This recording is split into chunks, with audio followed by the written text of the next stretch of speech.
প্রধানমন্ত্রীর পদত্যাগ ও বৈষম্য বিরোধী ছাত্র আন্দোলনে সৃষ্ট পরিস্থিতিতে আজ বঙ্গভবনে তিন বাহিনীর প্রধান এবং বিভিন্ন রাজনৈতিক দলের নেতৃবৃন্দ, সুশীল সমাজের প্রতিনিধি ও বৈষম্য বিরোধী ছাত্র আন্দোলনের কয়েকজন সমন্বয়কদের সাথে আলোচনা হয়। শুরুতেই সেনাপ্রধান বিরাজমান সার্বিক পরিস্থিতি ও রাজনৈতিক দলগুলোর সাথে তার আলোচনা সম্পর্কে আমাকে অবহিত করেন। রাজনৈতিক নেতৃবৃন্দও এ সময় তাদের বক্তব্য তুলে ধরেন। সভায় বৈষম্য বিরোধী ছাত্র আন্দোলনের নিহত শহীদদের স্মরণে শোক প্রস্তাব গৃহীত হয়।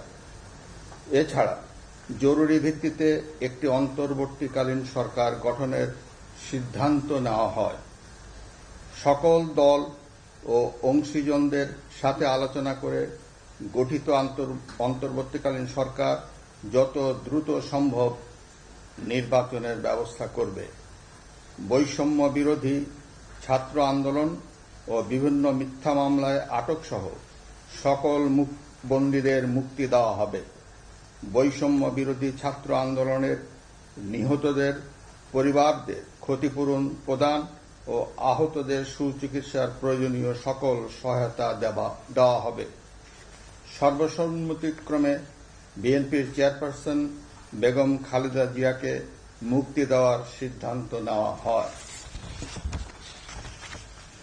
প্রিয় দেশবাসী, আমি দেশের আইন শৃঙ্খলা পরিস্থিতি স্বাভাবিক করতে এবং লুপ্তরাজ ও ধ্বংসাত্মক কর্মকাণ্ড বন্ধ করতে রাজনৈতিক দলগুলোর প্রতি আহ্বান জানাচ্ছি। জনগণের জানমাল ও রাষ্ট্রীয় সম্পদ রক্ষায় সশস্ত্র বাহিনীকে কঠোর পদক্ষেপ নেওয়ার নির্দেশ প্রদান করছি। সাম্প্রদায়িক সম্প্রীতি ও সংখ্যালঘুদের নিরাপত্তা নিশ্চিত করতে এবং সরকারি সম্পত্তি রক্ষায় সকলকে এগিয়ে আসার আহ্বান জানাচ্ছি। দেশের অর্থনীতি, প্রশাসন ও শিল্প কল কারখানা চালু রাখার লক্ষ্যে সকলকে কার্যকর ভূমিকা রাখার আহ্বান জানাই।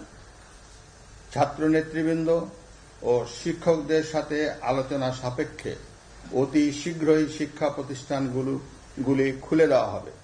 এছাড়া যারা হত্যা ও সহিংসতার সাথে জড়িত নিরপেক্ষ তদন্তের মাধ্যমে তাদেরকে আইনের আওতায় আনা হবে। গণপ্রজাতন্ত্রী বাংলাদেশের সংবিধান অনুযায়ী অনতিবিলম্বে বর্তমান সংসদ বিলুপ্ত করা হবে। দেশের সকল অফিস আদালত আগামীকাল থেকেই স্বাভাবিকভাবেই চলবে।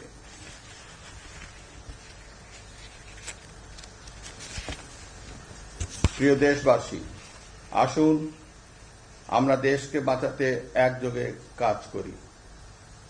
পারস্পরিক হিংসা বিদ্বেষ ভুলে ও প্রতিহিংসার ঊর্ধ্বে উঠে দেশকে এগিয়ে নিতে নিজ নিজ অবস্থান থেকে ভূমিকা রাখার জন্য আমি বিনয়ের সাথে আপনাদের প্রতি অনুরোধ করছি। একটি সুন্দর ও সোনালী ভবিষ্যতের প্রত্যাশায় আমরা এগিয়ে যাব ইনশাআল্লাহ। মহান আল্লাহ আমাদের সহায় হন। খোদা হাফেজ। বাংলাদেশ চিরজীবী হোক।